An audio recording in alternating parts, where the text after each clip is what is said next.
So in the last class we had discussed the concentration of ore in various methods. In this class we are going to discuss the conversion of concentrated ore into oxide. This can be done in any one of the two methods, namely calcination and roasting. Calcination is the heating of the concentrated ore in the absence of air or with the limited supply of air, and roasting is the heating of concentrated ore with the regular supply of air, and both are done below the melting point of the ore. In the calcination of the concentrated ore, the water of crystallization in the ore is removed as moisture. The volatile organic impurities present in the ore are also removed. Then any other volatile impurities present in the ore are also removed. When the ore is carbonate and heating, it becomes oxide. So finally, in calcination process, a porous oxide is formed. Some examples of calcination process: lead carbonate and calcination gives lead oxide, and carbon dioxide gas is evolved.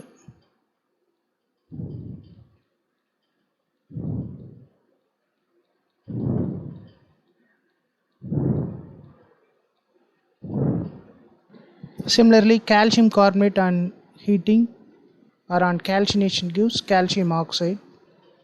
Zinc carbonate, calamine, and calcination gives zinc oxide. Magnesite on heating gives magnesium oxide. Dolomite on heating gives magnesium oxide and calcium oxide.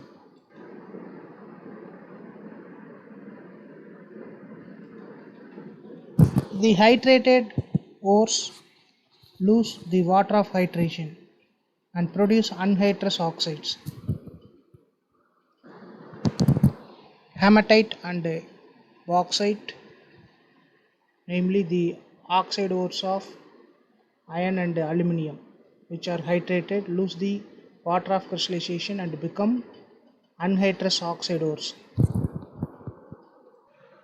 It is the process of heating the ores, particularly sulfide ores, with the supply of excess of air or oxygen below the melting point of the ore. The sulfide ore is converted into oxide ore. The other elements such as sulfur, phosphorus, arsenic, antimony, they are removed as their volatile oxides.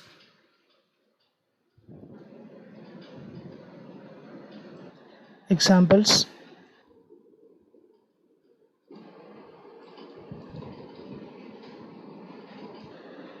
here, as already mentioned, the elements sulfur, phosphorus, selenium, arsenic and antimony are removed as their volatile oxides during roasting. The roasting is usually done in reverberatory furnace or blast furnace.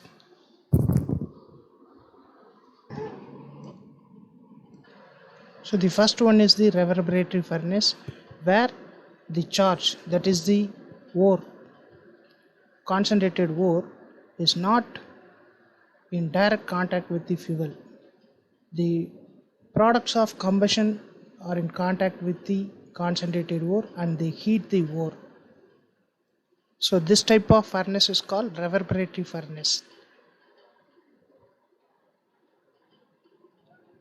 The second one, right side, is the blast furnace. Here the fuel and the concentrated ore are fed into the furnace from the top. At the bottom, hot air is passed. As the fuel and hot air meet, they burn and produce high temperature. So as a result, at the bottom of this blast furnace, temperature is high. As we move up, the temperature gradually decreases. Normally the temperature is close to 2000 degrees Celsius at the bottom and nearly 200 degrees Celsius at the top. So this is called blast furnace. Both roasting and calcination are done at the temperature below the melting point of ore. The reason is, if the ore melts, some impurities may dissolve in the ore, and the metallurgical process involved after this will be difficult. That is, isolation of pure metal is very difficult. So the roasting and calcination are carried out below the melting point of the ore, not melting point of metal. In the next class we shall discuss the reduction of metal oxide into crude metal.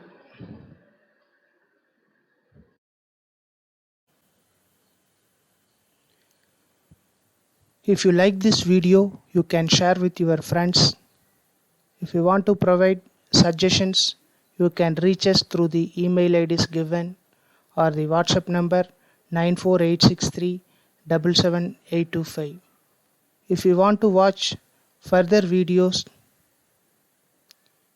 you can subscribe our YouTube channel. Thank you.